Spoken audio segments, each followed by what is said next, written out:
Pof Bondan. Kenapa peluruku tidak bisa melukai tangan Guntur? Ini aneh.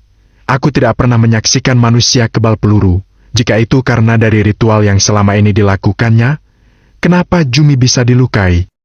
Dor. Aku menembak tubuh Guntur.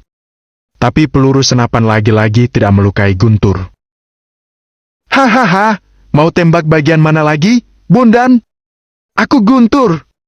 Tidak ada yang bisa mengalahkanku, termasuk peluru senapan itu. Guntur menepuk dadanya. Gawat. Aku harus segera sembunyi. Senapan Guntur bisa membunuhku. Guntur memungut senapan di lantai dan menodongkannya ke arahku. Selama ini kamu merencanakan membalasku. Kasihan, kamu pasti kalah denganku. Tapi, sebelum aku membunuhmu, aku ingin kamu menyaksikan putri bungsumu. Dulunya aku gagal merahmi, tapi tidak untuk Kelani alias Keki. Hahaha. Guntur melangkah pelan mendekatiku meskipun kakinya pincang melangkah. Pof Kelani. Ayo, Kak. Aku tidak ingin ayah melawan iblis itu sendirian. Guntur punya anak buah. Ucapku terus berlari di depan Kak Angga. Kulihat Ningrum lebih dulu berlari. Kakinya ringan dan dia terlihat lincah. Jika semua ini sudah selesai dan kami selamat, aku akan membawanya tinggal bersamaku. Perlahan aku mulai menyukai bocah ini, dia pemberani meskipun sedikit ceroboh. Akhirnya kami sampai di samping rumah Guntur, tepatnya di dekat kandang kuda. Langkah kami dihentikan di balik sebuah pohon rindang. Kita masuk ke rumah itu, tadi Paman bilang sudah berada di rumah Guntur. Ucap Kak Angga. Aneh, kenapa lampu rumah keluarga iblis tidak menyala, ya? Ningrum ikut bersuara. Iya, ya. Tidak biasanya seperti ini. Ucapku. Mungkinkah Guntur dan anak buahnya di dalam dan sengaja melakukan ini agar mayat Jaka tidak diketahui penduduk desa? Kak Angga benar juga. Guntur ingin menyembunyikan tentang pembangkitan mayat anaknya. Dia kepala desa dan tentu sangat menjaga nama baiknya demi jabatan kepala desa. Coba hubungi ayahku dulu, Kak. Pastikan posisi ayah sekarang. Baiklah, Ki. Kak Angga mengeluarkan ponsel dan menghubungi ayahku. Tidak dijawab, Ki. Ucap Kak Angga setelah menempelkan ponsel beberapa saat di daun telinganya. Kita masuk ke dalam aja. Di sana ada mayat hidup, Mbak. Lagian kamu tidak pakai kalung bawang. Timpa Ningrum. Iya, Ki. Darahmu pasti tercium mayat hidup. Pinjamkan aku kalung bawangmu, Rum.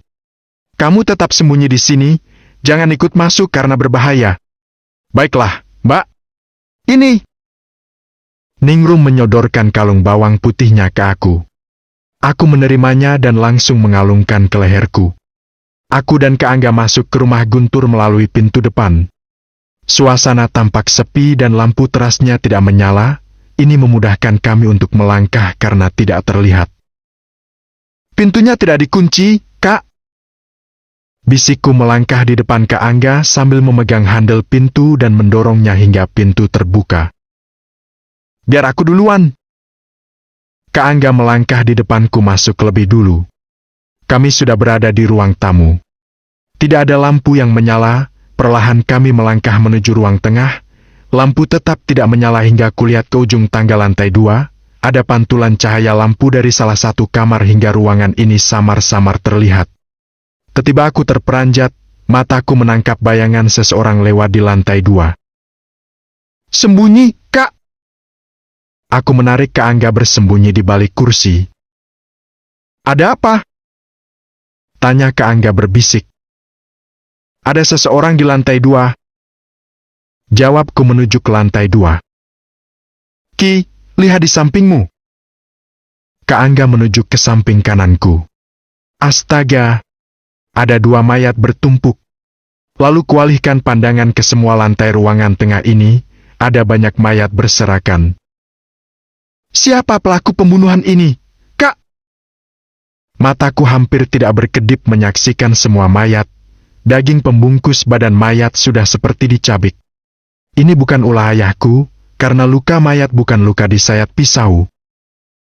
Pasti mayat Jaka, ayo kita ke lantai 2, mana tahu ayahmu berada di sana. Ajak Kak Angga. Perasaanku mulai tidak enak. Aku takut ayah korban dari mayat Jaka. Jika menghadapi manusia mungkin tidak sesulit ini. Ini mayat hidup yang dirasuki jin jahat serta makanannya darah. Sampai sekarang, kami belum bisa mendapatkan cara melumpuhkan mayat itu. Perlahan kami ingin menaiki anak tangga. Tapi langkahku terhenti melihat pintu kamar Bu Jumi. Aku masih teringat saat Bu Jumi disiksa Guntur di kamar itu. Rasa penasaran membuatku ingin melihat ke dalam. Kamu mau apa, Ki? Tanya Kak Angga menarik tanganku hingga pintu kamar itu tidak jadi kubuka. Aku mau periksa ke dalam, Kak.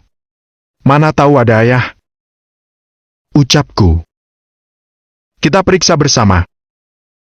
Aku menganggukkan kepala menanggapi. Kak Angga menarik handle pintu kamar itu. Perlahan daun pintu didorong. Lampu kamar sudah menyala. Alangkah terkejutnya kami melihat mayat Bu Jumi tergeletak di atas sofa dengan kondisi sangat mengganaskan. Semua daging yang menempel di tubuhnya hampir tidak tersisa seperti dicabik binatang buas. Tapi darah di tubuhnya tidak terlihat, semua tampak kering. Aku yakin mayat Jaka telah menghisap darah Bu Jumi sampai dia mati. Inilah senjata makan tuan, ulahnya sendiri yang menghancurkannya. Akhirnya dia mati juga, Kak. Ucapku terpana melihat mayat Bu Jumi. Ayo kita keluar, di sini tidak ada ayahmu. Kak Angga menutup pintu kamar itu. Kami melanjutkan menaiki anak tangga. Di pertengahan tangga, kulihat sekilas ke bawah, ruang tengah ini hampir penuh dengan mayat anak buah Guntur. Rasanya aku tidak percaya, ada mayat bisa hidup kembali dan minum darah manusia. Di lantai 2. Sepi, Ki. Ucap Kak Angga melihat ke sekitar ruangan lantai 2. Kak, lihat kamar Jaka, lampunya menyala, mungkin ada seseorang di dalam. Aku menuju kamar Jaka. Daun pintunya setengah terbuka hingga cahaya lampunya ikut menerangi di luar kamar. Ayo kita periksa. Ajak Kak Angga melangkah perlahan mendekati pintu kamar itu. Saat kami melihat ke dalam, jantungku berdetak takut. Mayat Jaka sedang menghisap darah seseorang, dia mencabik tubuh itu hingga darah mengalir segar. Ayo, Ki! Bisik Kak Angga menarik tanganku menjauhi pintu. Sekarang kita bebaskan Nirani. Ayahmu pasti tidak ada di rumah ini. Di antara mayat itu tidak terlihat, setelah itu kita bakar rumah ini, hanya itu satu-satunya jalan memusnahkan mayat hidup itu. Sambung Kak Angga. Kak Angga benar. Kenapa aku tidak kepikiran demikian? Di rumah ini sudah banyak mayat anak buah Guntur. Sepertinya tidak ada yang bisa membunuh mayat itu. Aku yakin ayahku pasti bisa menyelamatkan diri dan berada di suatu tempat di luar rumah ini. Kami melangkah perlahan menuju kamar Nirani. Sampai di depan kamarnya, kulihat di lantai berceceran darah. Kak Angga mengambil kunci di dekat pot bunga hias di sudut dinding. Sepertinya Kak Angga sudah mengetahui letak kunci kamar ini. Pintu kami buka. Kenapa tidak bisa dibuka? Ucap Kak Angga berusaha mendorong pintu. Aku membantu Kak Angga mendorong pintu. Aneh, kenapa sulit sekali membukanya, Kak? Entahlah, padahal kuncinya sudah terbuka, ini seperti ada benda menghalangi pintu hingga tidak bisa dibuka. Biar aku panggil Nirani. Ucapku. Nirani! Nirani! Apakah kamu masih di dalam? Ini aku, Kaki. Teriakku. Tapi tidak ada sautan dari dalam. Sepertinya suaraku harus lebih dikencangkan. Nirani! Buka pintunya! Ini aku, Kaki. Teriakku kedua kalinya. Tidak lama kemudian, pintu dibuka. Kaki! Sapa Nirani dari dalam kamar. Ayo keluar dari rumah ini. Ucapku. Iya, Ki. Jawab Nirani terlihat senang. Bu, ayo kita keluar. Kata Nirani memalingkan muka ke arah belakangnya. Iya, Nak. Terdengar suara Bu Minten dari dalam menjawab. Jangan keluar. Maya Jaka menuju ke sini. Aku terkejut mendengar perkataan Kak Angga. Kulihat ke arah kamar Jaka, ternyata mayat Jaka sedang melangkah mendekati kami. Suaraku membuat mayat hidup itu menyadari keberadaan kami. Tanpa berpikir panjang, kami langsung berlari masuk kamar dan menguncinya. Kulihat Bu Minten dan Nirani mendorong sedikit sofa yang tergeser dari pintu, agar pintu kuat tertutup. Bantu aku dorong lemari ini ke pintu, ucap Kak Angga sambil mendorong lemari ke arah pintu. Sebelum lemari berhasil kami dorong ke pintu, pintu bergerak seperti sebuah benda menghantam keras. Kami berempat terus sekuat tenaga mendorong lemari ke pintu, dan kami berhasil. Ki, lemari itu bisa roboh. Pintu akan terbuka. Nirani menuju ke lemari yang menahan pintu. Lemari itu bergerak seperti mau rebah. Lemari itu akan rebah sebentar lagi, Kak. Ucapku melihat lemari bergerak akibat hantaman keras dari luar. Mayat itu pasti akan membunuh kita.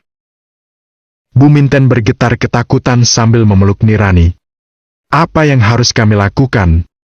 Jendela kamar ini digembok hingga kami tidak bisa keluar, jalan satu-satunya keluar dari kamar ini hanya pintu. Mayat Jaka berada di depan pintu, ini pasti sangat berbahaya, belum ada yang bisa mengalahkan mayat itu. Tenang, Ki. Batinku berusaha menenangkan diri. Kepanikan akan membuatku hilang akal. Aku harus berpikir. Aku baru ingat. Tadi Mbak Ireng memberikanku korek api untuk menyalakan api unggun. Korek itu masih kusimpan di sakuku. Setelah mengeluarkan korek dari saku, aku harus membakar sesuatu agar bisa melawan mayat itu. Hanya itu caranya meskipun aku tidak yakin ini berhasil atau tidak. Kak Angga, aku punya korek api. Ucapku memperlihatkan korek api. Bagus. Aku bakar selimut ini dan melemparkannya ke mayat itu. Saat aku melempar selimut yang terbakar, kalian lari sekencang-kencangnya keluar dari rumah ini. Kak Angga menatapku dan Nirani serta Bu Minten. Kami bertiga menganggukkan kepala menyetujui ide Kak Angga. Tidak ada cara lain, pintu sebentar lagi roboh. Aku dan Kak Angga bisa menghindari mayat itu karena kami memakai kalung bawang putih, tapi tidak dengan Nirani dan Bu Minten. Oke. Kalian siap-siap, aku akan bakar selimut ini lalu membuka pintu. Lari sekuat tenaga kalian, jangan menoleh ke belakang. Kak Angga sudah memegang selimut dan korek api. Aku, Nirani dan Bu Minten sudah siap-siap ingin lari. Perlahan Kak Angga mulai menggeser lemari dari pintu. Pah! Lemari rebah ke lantai ulah dorongan dari luar. Pintu ikut rusak dan terbuka. Mayat Jaka langsung menghampiri Nirani dan Bu Minten. Aku berlari keluar pintu. Karena aku memakai kalung bawang putih, mayat Jaka tidak mencium aroma darahku. Sampai di depan pintu, kulihat ke kamar, Kak Angga berusaha membakar selimut namun kesulitan karena beberapa kali apinya padam. Mayat Jaka berhasil menggigit kaki Bu Minten. Jangan! Tolong! Jeritan Bu Minten ketakutan dan kesakitan. Mayat Jaka terus menghisap darah Bu Minten melalui luka di kakinya. Ibu! Lepaskan ibuku! Nirani mencoba memegang tangan ibunya ingin menyelamatkan, tapi sia-sia. Mayat Jaka seperti menikam Bu Minten dan tidak ingin melepaskan santapannya. Kak Angga berusaha menghidupkan korek api. Kak, biar aku coba. Ucapku mendekati Kak Angga. Kulihat Kak Angga sedikit panik, matanya melihat Bu Minten hingga apa yang dilakukannya tidak berjalan sempurna. Korek api sudah berpindah tangan padaku, hanya tersisa satu batang. Aku langsung menggesekkan kepala batang korek api ke sisi kotaknya, sekali gesekan langsung menyala, saat itu juga, selimut di tangan Kak Angga kubakar, lalu Kak Angga melemparkannya ke punggung mayat Jaka. Suara mayat itu memberonta saat api mulai membakar tubuhnya. Seketika kaki Bu Minten dilepas. Cepat lari! Teriakku ke Nirani dan Bu Minten. Bu Minten berusaha bangkit, tapi sulit karena kakinya terluka. Daging betis sebelah kanan hampir tidak bersisa dan darah segar mengalir membasahi lantai. "Lari kalian! Biar aku yang menolong Bu Minten," kata Kak Angga kepadaku dan Nirani. Aku dan Nirani langsung berlari keluar. Di belakang kami, Kak Angga memopong Bu Minten. Mayat Jaka mencoba mengejar Bu Minten meskipun badannya terbakar. "Lepas! Jangan!" Bu Minten menjerit saat mayat Jaka berhasil memegang kakinya yang berdarah. Terjadilah tarik-menarik. Kak Angga memegang tangan Bu Minten, sedangkan mayat Jaka juga mempertahankan kaki Bu Minten yang berdarah. Kak Angga sekuat tenaga menarik Bu Minten. Api di tubuh mayat Jaka mulai menyalar ke baju Bu Minten. "Tolong! Sakit!" Bu Minten menjerit kesakitan, tapi mayat Jaka terus menghisap darah Bu Minten meskipun dalam keadaan terbakar. "Tolong ibuku! Ibu!" Nirani histeris melihat ibunya. "Ayo kita keluar!" Aku menarik tangan Nirani. "Tidak! Aku mau ibuku selamat, Ibu!" Nirani menahan badannya agar tidak beranjak darinya berdiri. Gawat! Mayat Jaka seperti sulit dimakan api. Mungkin butuh waktu lama kalau mayat itu hangus terbakar. "Ki, mayat itu tidak hancur dibakar api kalau dia masih meminum darah manusia," ucap Nirani yang membuatku terkejut. Ternyata benar yang kulihat. Mayat Jaka sulit dimakan api. Ternyata itu penyebabnya. Jalan hanya satu, mayat itu tidak boleh meminum darah. Tanpa berpikir panjang, aku masuk ke kamar Bima. Di kamar itu ada nakas kecil, lalu aku mengangkat nakas itu dan membawanya keluar. Aku mendekati mayat Jaka, nakas kuangkat dan kuhantamkan ke punggungnya. Mayat Jaka langsung memalingkan badan ke arahku. Pukulanku membuatnya menyadari keberadaanku. Aku langsung lari ke belakang, tepatnya ke arah kamar Nirani dikurung.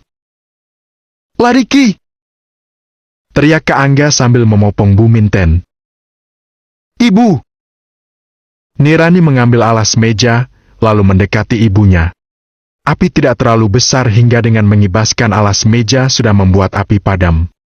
Bu Minten terlihat sangat lemah, darah segar terus bercucuran dari kakinya. Aku berlari ke sudut dinding. Sedikit menjauh membuat mayat itu tidak mengejarku, mungkin karena kalung bawang yang melingkar di leherku hingga mayat itu berpaling dan berusaha mengejar Bu Minten lagi. "Cepat, Kak! Mayat itu mendekat!" teriak Nirani berusaha menolong Kak Angga membawa ibunya menuruni anak tangga. Oh tidak! Mayat itu mengejar Bu Minten. Bau darah membuat mayat itu terus mengejarnya. "Cepat, Kak!" Nirani sangat panik. Mayat sudah berada tidak jauh di belakang mereka.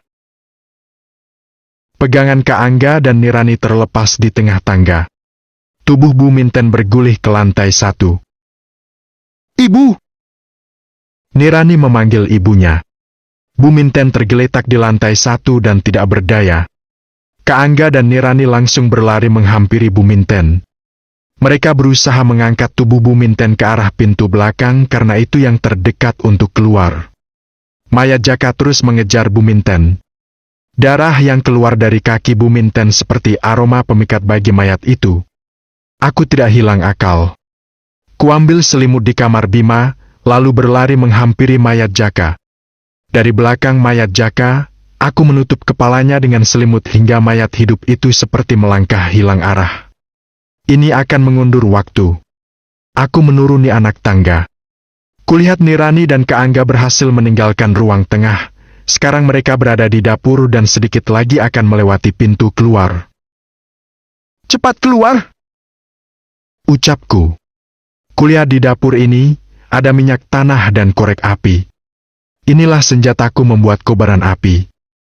Kuambil dirigen minyak tanah yang terletak di sudut dapur, lalu aku menuju ruang tengah. Di ruang tengah, kulihat mayat Jaka masih kesulitan melangkah. Selimut yang menutupi kepalanya, kusiram dengan setengah dirigen minyak tanah, lalu kunyalakan korek api dan melemparkannya ke kepala mayat Jaka.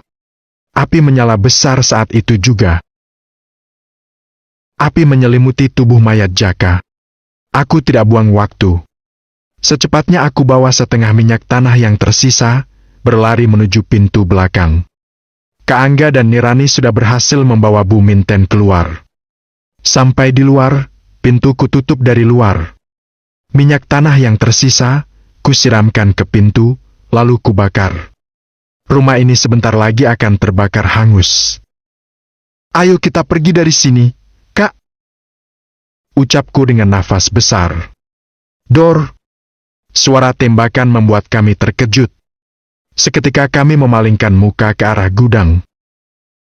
Kak, mungkinkah ada ayah di gudang? Perasaanku tidak enak. Aku takut ayah ditembak. Nirani, bawa ibumu jauh dari sini. Di sana pasti ada Guntur dan anak buahnya. Ucap Kak Angga. Iya, Kak. Jawab Nirani memopong ibunya melangkah melalui halaman samping. Aku dan Kak Angga berlari menuju gudang. Sampai di pintu gudang, kami melihat ke dalam, ayahku terancam. Senapan di tangan Guntur, ditodongkan tepat dekat kepala ayahku. Ayah memegang senapan, tapi saat jarinya menarik pelatuk, tidak ada tembakan karena pelurunya habis. Ayah! Teriakku melihat ayah. Guntur langsung tersenyum jahat melirikku karena aku berada di sini. Aku tidak sanggup kehilangan ayahku seperti kehilangan Kak Rahmi. Jangan mendekat, Ki! Kak Angga menarik tubuhku bersembunyi di balik dinding dekat pintu. Peluru senapan Guntur akan mudah menembak kami. Aku mau menyelamatkan ayah, Kak. Ucapku menangis. Tenang, Ki. Tenang. Kak Angga memegang kedua pundakku. Aku tidak bisa tenang. Ayahku dalam bahaya, Kak. Keluar kalian. Kalau tidak, Bondan akan kutembak. Ancam Guntur dari dalam gudang. Aku menyeka air mata. Aku dan Kak Angga saling bertatapan. Aku mau lani ke sini. Teriak Guntur, dia menginginkan aku. Lari, Lani! Jangan hiraukan bajingan ini. Sanggah ayah. Kalau kamu lari, ayahmu aku tembak. Cepat ke sini. Layani aku di depan ayahmu. Hahaha. Ancam Guntur lagi dengan tertawa senang. Dadaku sesak. Aku tidak ingin kehilangan ayah. Kutarik nafas panjang berusaha tenang. Aku akan ke dalam, Kak. Ucapku ke Kak Angga. Tidak. Guntur pasti ingin menodaimu. Kata Kak Angga tidak menyetujuiku. Tidak ada jalan lain. Aku lebih baik mati daripada melihat ayah terbunuh di tangan Guntur. Jawabku menyeka air mata. Cepat ke sini, Lani. Ayo layani aku. Teriakan Guntur masih kukuh agar aku menuruti keinginannya. Jangan, Lani. Jangan turuti bajingan ini. Sanggah ayah. Aku tidak mungkin membiarkan ayah terluka. Rasa sedih kehilangan Kak Rahmi masih membekas hingga sekarang. Aku tidak sanggup lagi kehilangan orang yang aku sayangi. Aku akan masuk, Kak. Ucapku ke Kak Angga. Tidak. Kita cari jalan lain. Tidak mungkin aku membiarkanmu jadi korban Guntur. Kak Angga tidak setuju dengan pendapatku. Kulihat di belakang Kak Angga. Ningrum berlari mendekati kami. Melihat kami bersembunyi di balik dinding luar, dia menghentikan langkahnya seperti mengerti kalau di dalam gudang terjadi sesuatu. Mbak, Mas, aku sudah periksa ruang bawah tanah rumah kayu. Tidak ada satupun yang berjaga.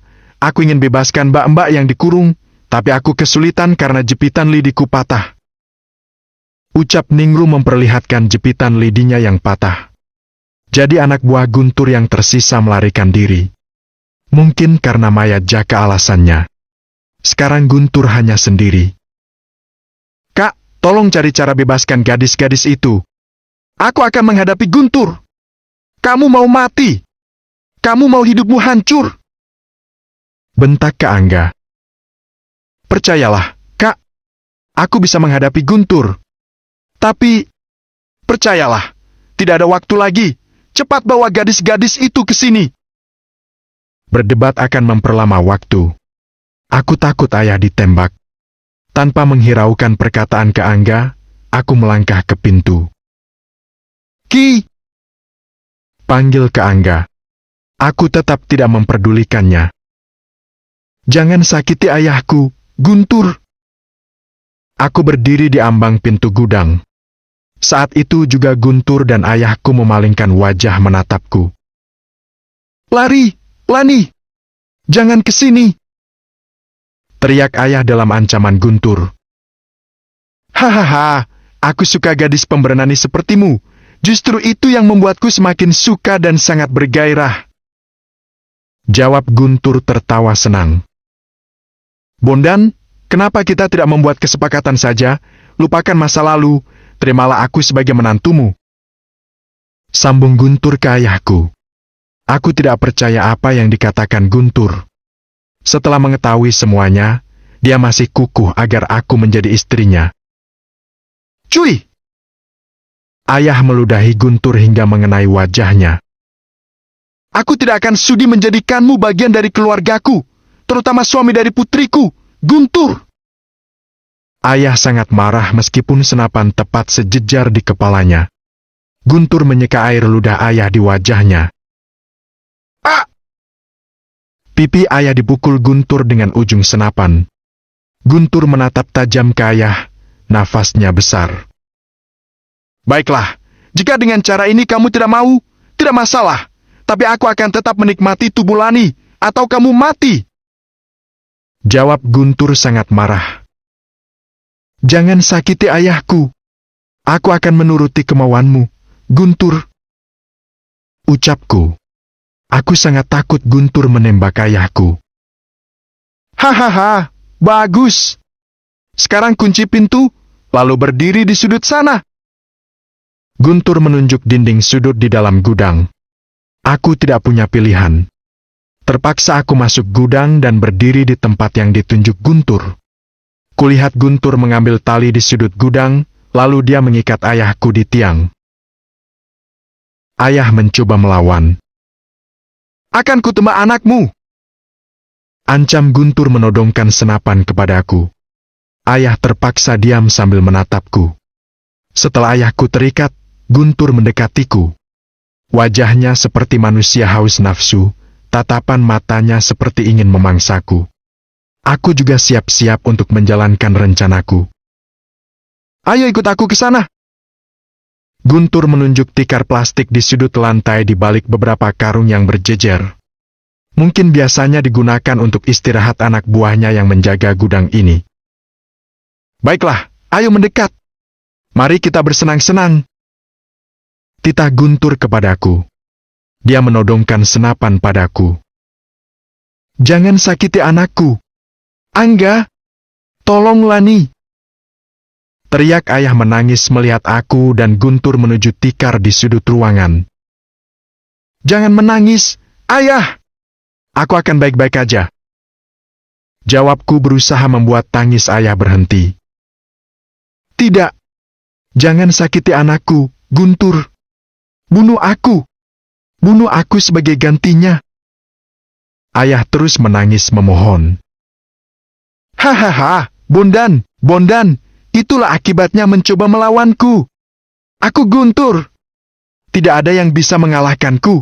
Hahaha. Wajah Guntur terlihat sangat senang.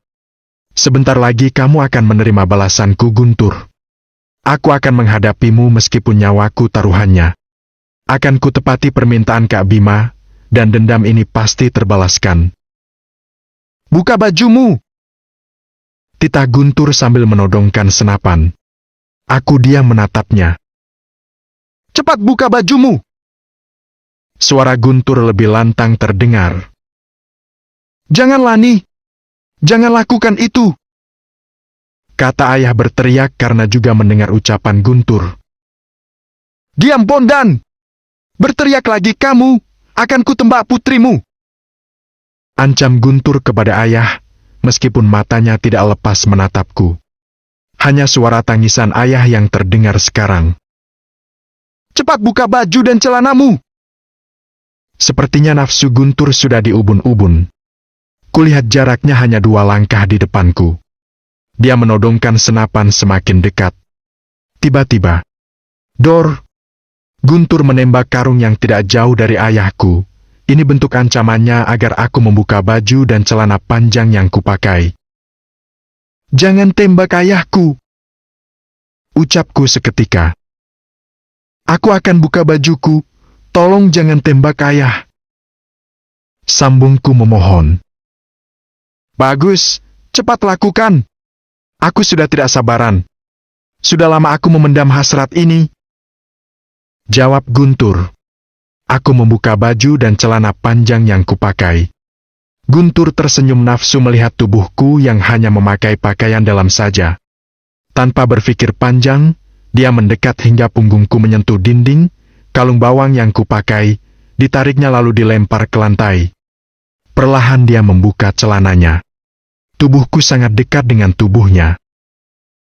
Guntur mencoba menyentuh area sensitifku, tapi... "Ah!" Tiba-tiba Guntur jatuh ke lantai. Badannya kaku. Laba-laba yang diberikan Mbak Ireng berhasil membuatnya lumpuh. Aku berhasil. Apa yang terjadi denganku? Kenapa aku tidak bisa bergerak? Ucap Guntur terbaring di lantai. Aku mengambil baju dan celanaku. Setelah aku berpakaian, aku menatap Guntur. Alat vitalnya muncul dari seleting celana. Aku langsung menginjaknya sekuat tenaga. Teriak Guntur kesakitan. "Jangan bunuh aku! Jangan bunuh aku! Lani!" Guntur memohon. "Tidak, Guntur! Aku tidak akan membunuhmu, tapi..." Aku melangkah ke pintu. Kubuka pintu gudang. Kak Angga, Ningrum dan semua gadis yang dari lorong bawah tanah rumah kayu sudah menunggu di depan pintu. "Kak, tolong aku lepaskan gadis yang di ruang bawah tanah gudang ini," ucapku ke Kak Angga. "Kamu berhasil, Ki?" "Iya, Kak. Bajingan itu ada di sudut sana."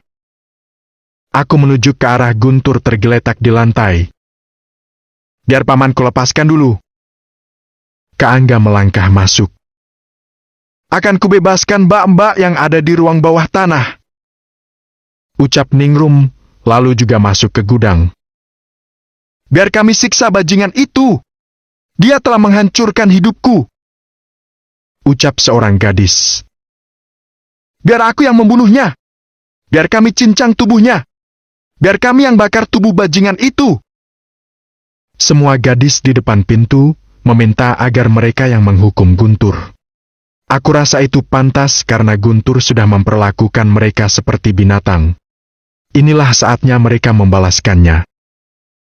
"Silakan masuk.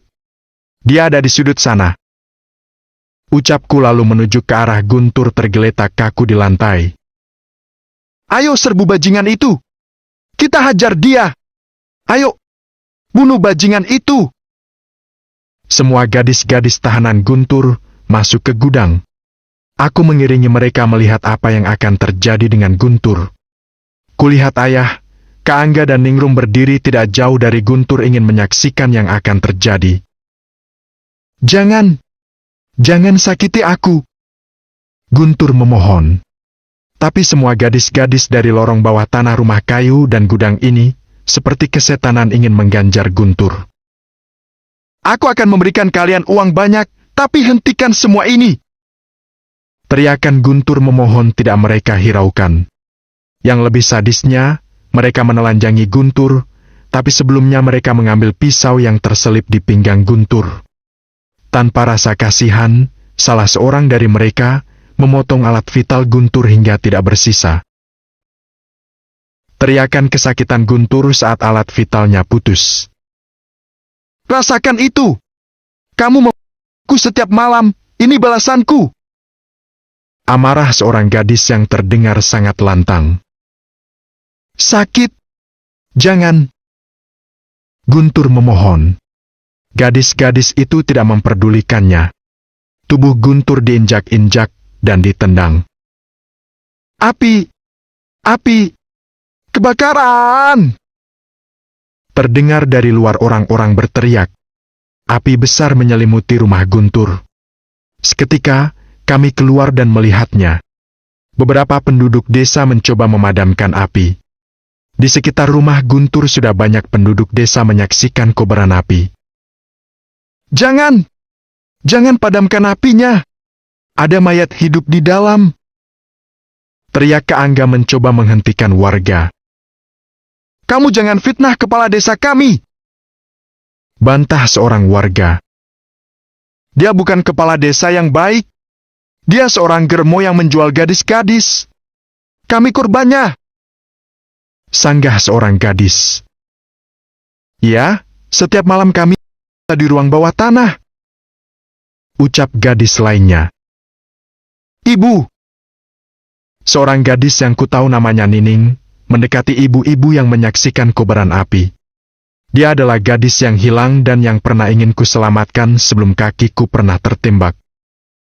Nining, Nining anakku. Ibu itu menangis memeluk putrinya. Kepala desa menjualku, ibu. Dia menculikku. Isak tangis Nining, kata-katanya didengar semua penduduk desa. Mana Tuan Guntur? Biar kita arak dan rajam dia. Ucap seorang warga. Rajam Guntur! Hukum Guntur! Teriak warga desa sangat marah. Tiba-tiba Guntur diseret beberapa gadis hingga keluar dari gudang. Di depan warga desa, gadis-gadis itu melempar tubuh Guntur ke tanah. Tubuh bugil Guntur disaksikan semua warga. Ini kepala desa bajingan! Kata seorang gadis menatap marah ke Guntur yang tidak berdaya. Ampun, ampun! Rintihan Guntur. Semua warga menyaksikan Guntur tergeletak di tanah mengeluarkan darah dari organ vitalnya yang tidak bersisa, wajahnya lebam-lebam, untuk bersuara pun dia kesulitan. Biar aku potong tangannya! Tiba-tiba seorang gadis bekas tahanan Guntur, merebut kapak yang kebetulan dibawa oleh seorang warga yang melihat kebakaran. Saat itu juga, kapak dilayangkan ke tangan Guntur hingga putus ke tanah. Bukan hanya itu, gadis yang lainnya juga ikut menyiksa Guntur, hingga yang tersisa hanya badannya saja. Darah segar bercucuran. Ada mayat hidup! Teriak seorang warga. Kami memalingkan wajah ke arah kobaran api. Mayat Jaka berlari keluar dari api dalam keadaan terbakar, aroma darah Guntur membuat dia tertarik. Mayat Jaka mendekati Guntur yang tergeletak di tanah bersimbah darah.